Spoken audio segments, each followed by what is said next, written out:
Hello, friends and family. We are Tom and Melissa, and we are thrilled that you have chosen to come sit at my table. Today we are making a side dish that is really good for breakfast or dinner. It goes with lots of things. Now, I got this recipe about 13 or 14 years ago from a good friend of ours that we taught with for many, many years. Her name's Debbie Morton. She actually served it with a breakfast that we had at her house. And this goes perfectly with breakfast. It works really well with things like muffins. Goes really well with a breakfast casserole or with a cream cheese Danish. Anything like that that you're serving for breakfast. But it's also a great side dish with dinner. It goes perfectly with pork. If you're having pork tenderloin, pork chops, ham, anything like that that's pork, it goes really well with. And it goes well with chicken. So this goes with lots of things, and I think you'll find that you really like it. It's something a little different. We'll talk about what makes it different in just a minute. But let's talk first about what goes in this side dish.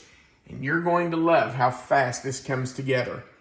First, you need 29 ounces of peaches. Now, the recipe that Debbie gave me and that I've always made calls for peach halves, but I couldn't find any peach halves today.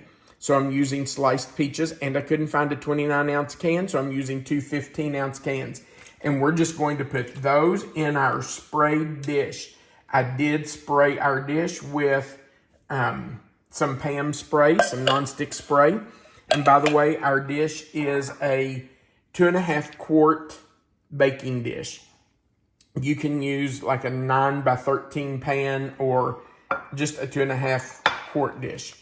You also are going to need 29 ounces of pear halves.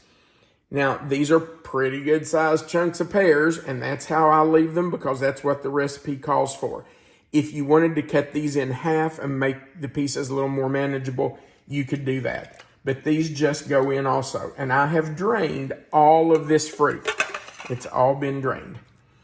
Then you need a 20-ounce can of pineapple chunks. And again, I'm going to drain this again. I drained it once, but it's got a lot of juice in there. Okay, so this just goes in also. Just put those chunks in there. And sometimes your chunks will stick together. You may just want to kind of separate them. You're going to stir it anyway in a minute. Then you need a 15-ounce can of apricot halves. I know that's a kind of an unusual ingredient. A lot of people just don't have apricots, but they are really good in this dish, so use them. Drain those, put them in. And again, if you wanted to cut these in half, you could, but I just leave them in halves. Then you're going to need a jar of cherries.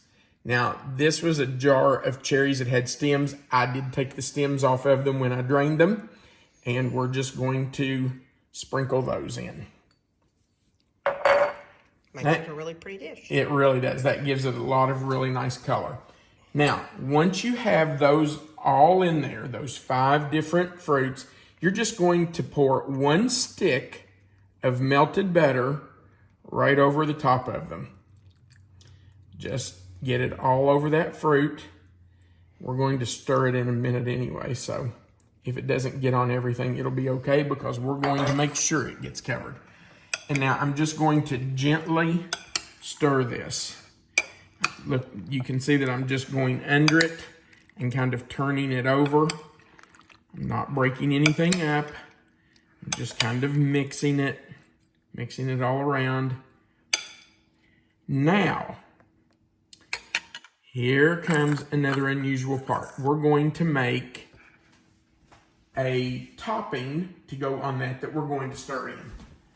Let me get this juice off my hands. Okay, now we are going to stir together 3/4 of a cup of brown sugar. 2 tablespoons of all-purpose flour. We're just going to put that right in.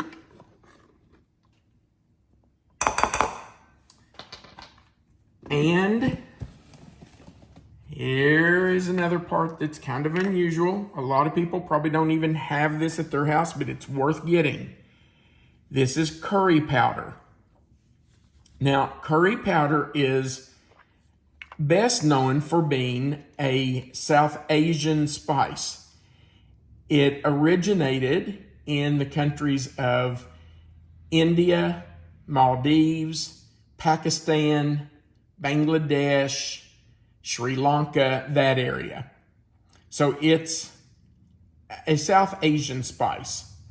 It's actually not just one spice though. It is a combination of several different spices. It has turmeric, it has black pepper, it has cumin, yep, cumin's in there. Ginger. And ginger. Those 4 things are always in it, I believe. And then sometimes you will find garlic and cinnamon in it. But those 2 are not always in there. But we're going to use 1 teaspoon of curry powder. You can see it's kind of a dark yellowish color. It has a little bit of a pungent smell and taste, but I'm going to tell you, it is delicious. If you eat Indian food, you know what I'm talking about. It is just so good. If you don't eat Indian food regularly, I really encourage you to try curry. Curry is a really good spice. It really adds great dimension to this fruit. It sure does. In my opinion, it's what makes this dish worth making. It changes the entire flavor and the makeup of the whole dish. It's really good. And, you know, it's not that expensive. It comes in small little bottles. I guess that's because they think people won't use a whole lot of it at once. I don't know. But it's worth having some in your cabinet. And you certainly will want it in this recipe. Okay, there's a piece of brown sugar that is really dark. I'm getting that out there. Okay, we have that mixed up pretty good. And you want it mixed really well. You don't want to see like, you know, big pieces of flour or big chunks of brown sugar. Okay, so now we're just going to take that mixture and we're going to sprinkle it. I can do this without getting in the way of the camera. I'm just going to sprinkle it all over the top of our fruit without spilling it, I hope. It doesn't really matter if I put it all in one big pile because we're going to stir it anyway. But I want it all over it. So now we have that in there. We're going to do the same thing we did after we added the butter. We're just going to gently stir it because we want every piece of that fruit to have some of that curry powder, brown sugar mixture on it. And as this bakes, it will kind of bubble up and, you know, that brown sugar is going to melt and it'll cover everything. But you just want to kind of get it down in there. Doesn't that look good? It smells good too. Yeah, buddy. You haven't even baked it yet. It sure does. Here's another piece of that brown sugar. Just going to break that up because that needs to be in there. Yeah, it hasn't even baked in. It already smells good. I'm going to tell you, this is just so good with breakfast and with pork. That's probably my favorite thing to serve it with. All right, I'm going to get all this off my spoon because we don't want to waste it. Do you cover this to bake it? Nope. Nope, just put it in the way it is, I believe. This is really good to have when you have company because it's so pretty. Where are those cherries? Get some of those cherries up there on top so it looks really pretty. This will be pretty when you serve it and scoop them out. Yeah. Okay. All right, we're going into a 350-degree oven for 30 minutes. And when it comes out, it's going to be delicious and beautiful. So in we go. Yeah, I've got the top one on. And timer, 30 minutes. We'll see you when it comes out. Our hot curried fruit has been in the oven for about 30 minutes. The timer's getting ready to go off. There it is. So let's take it out and look at the fruit. See what we think here. Yum, yum. You can see that the juice from the fruit that it has given off has mixed with the butter and with those spices, the brown sugar, the curry, a little bit of flour to kind of help thicken it. Yum, yum. Man, that smells good.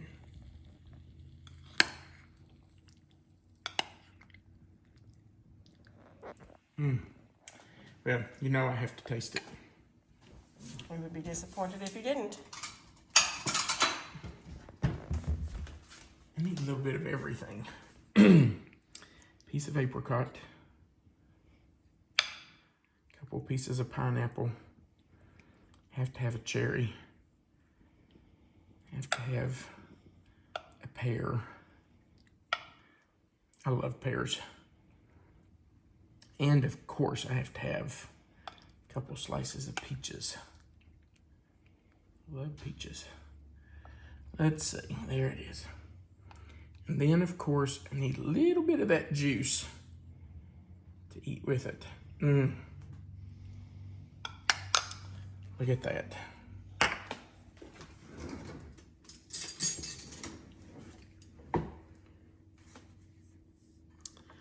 Let's see what we think. You gonna take the first bite? No, not this time. You know what? I think I'm starting with apricot.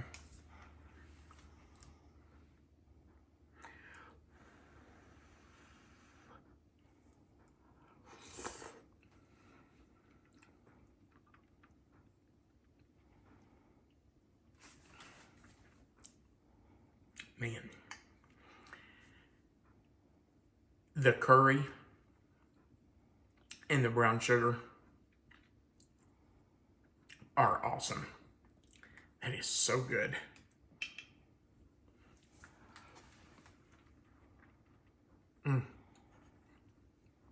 Peaches are good too. And I have to try the pear.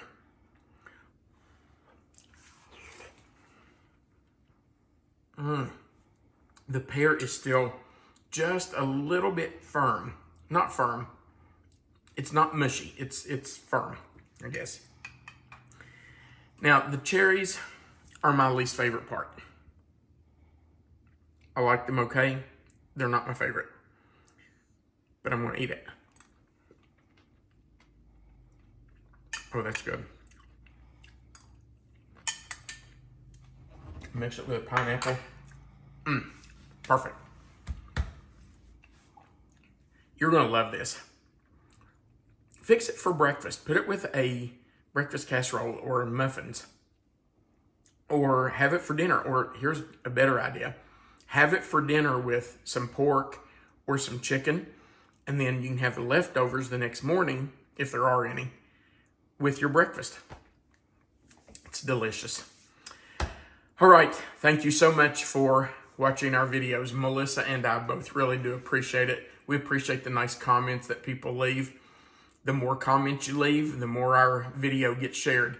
And of course, the more thumbs up we get, the more likes, and the more subscribers we have. Click that thumbs up and that subscribe button, the more our video gets shared. Remember that right under this video, there's a description box. It has the title of the dish in it.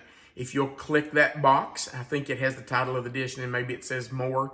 But if you'll click in that box, it will expand that box and the written recipe will be in there. Melissa always puts the written recipes there. We really do appreciate that you watch our videos. Remember, you are always welcome to come sit at my table. Have a great day.